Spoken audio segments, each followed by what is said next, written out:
আসসালামু আলাইকুম, শুভেচ্ছা সকলকে। আমাদের এই সমাপনী আয়োজনে সবাইকে স্বাগত জানাই।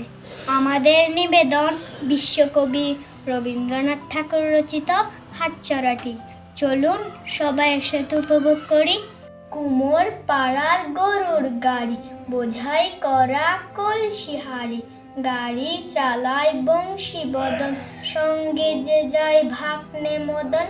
হাট বসেছে শুক্রবারে, বক্সিগঞ্জে পদ্মা পারে। জিনিসপত্র জুটিয়ে এনে গ্রামের মানুষ বেচে কেনে। উচ্ছে বেগুন পটল মূলো, পেটের বোনা ধামাকুলো।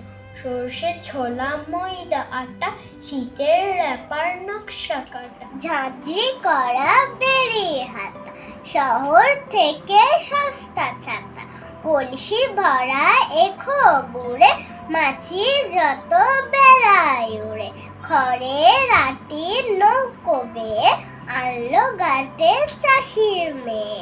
অন্ধকানায় পথের পরে গান শুনিয়ে ভিক্ষে করে। পাড়ার ছেলে স্নানের ঘাটে জল ছিটিয়ে সাঁতার কাটে। ধন্যবাদ।